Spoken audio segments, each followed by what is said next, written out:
आदाब, नमस्कार। मैं नसीरुद्दीन शाह दो बातें अर्ज करना चाहता हूं आप सबसे। पहली बात तो ये कि अगर एक जाहिल इस मुल्क की रहनुमाई करे तो उसका दिल यही चाहेगा कि पूरा मुल्क उसी की तरह जाहिल, ना समझ, ना काबिल और बेरहम बने। अभिनय के दो अलग अलग कोर्स राष्ट्रीय नाट्य विद्यालय और पूना फिल्म इंस्टीट्यूट में पूरे करने के बावजूद मैंने अभिनय के बारे में सबसे ज्यादा जो सीखा है वो उन बच्चों से, उन तालिब इल्म से जिन्हें सिखाने की कोशिश मैंने की है। मेरी पूरी हमदर्दी उनके साथ है। मैं उन्हें हजार हजार हर सांस के साथ दुआएं देता हूं और हर टीचर्स डे पर उन्हें सलाम करता हूं। इस वक्त मेरा दिल भी भरा हुआ है और मैं गुस्से से खौल भी रहा हूं ये देखकर कि हमारे इन बच्चों के साथ किस तरह जुल्म का बर्ताव किया जा रहा है उन गुंडों के हाथों जो मुझे अमेरिका के आइस एजेंट्स की याद दिलाते हैं, मुंह पे नकाब लगाए हुए, हाथ में डंडा लिए हुए। कभी अपने बच्चों के बारे में भी सोचा करो और ये भी सोचो कि तुम्हारा अंजाम तुम्हें भी एक दिन मिलेगा जरूर। इन सब बच्चों से मैं कहना चाहता हूं कि हिम्मत ना हारें। बहुत से लोगों की हमदर्दी आपके साथ है, बहुत से लोग आपके साथ हैं।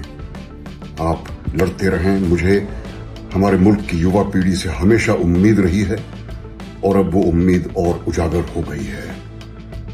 आप लोग अपनी लड़ाई लड़ते रहें, हम सब आपके साथ हैं।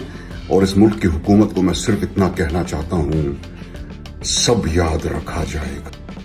मन व्याकुल भी हुआ और दुखी भी।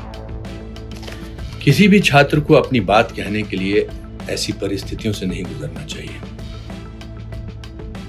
मैं भी कभी छात्र था। मैंने भी सपने देखे, सवाल पूछे, व्यवस्था से असहमति जताई। आज भी मेरे संस्थान में सैकड़ों विद्यार्थी हैं। इसलिए मैं आपकी बेचैनी, आपका गुस्सा और आपकी उम्मीदें तीनों को समझ सकता हूं। मेरी नजर में छात्र आंदोलन समाज की सबसे सच्ची आवाज होती है। उनमें कोई स्वार्थ नहीं होता, उन्हें बस अपनी भविष्य की चिंता होती है, अपने अधिकारों की बात होती है और देश को बेहतर बनाने का सपना भी होता है। इसीलिए मैं दिल से आपके साथ हूं। लेकिन एक बात और मैं आपसे बड़े भाई की तरह कहना चाहता हूं।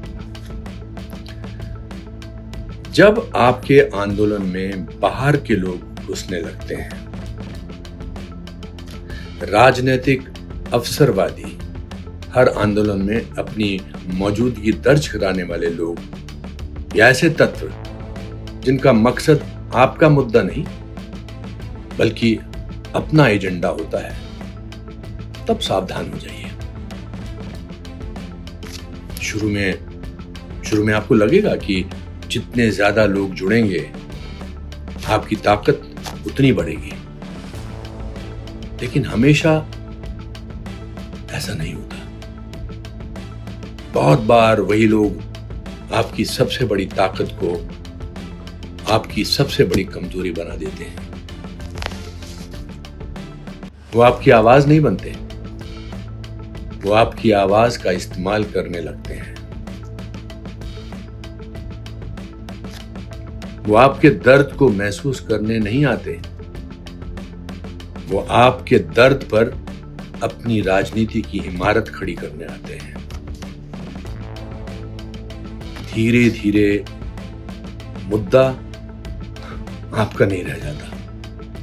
कैमरे उनके हो जाते हैं, नारे उनके हो जाते हैं, मकसद उनका हो जाता है और शायद नुकसान आपका। आपकी सच्चाई पीछे छूट जाती है। आपकी लड़ाई आपकी ही रहनी चाहिए, उसे किसी और के एजेंडे का मंच मत बनने दीजिए। लोकतंत्र में सवाल पूछना आपका अधिकार है, प्रदर्शन करना आपका अधिकार है, अपनी बात मजबूती से कहना आपका अधिकार है। लेकिन उतनी ही बड़ी जिम्मेदारी ये भी है कि आपकी आवाज पर किसी और का कब्जा ना हो। याद रखिए, छात्र किसी भी देश की सबसे बड़ी पूंजी होते हैं।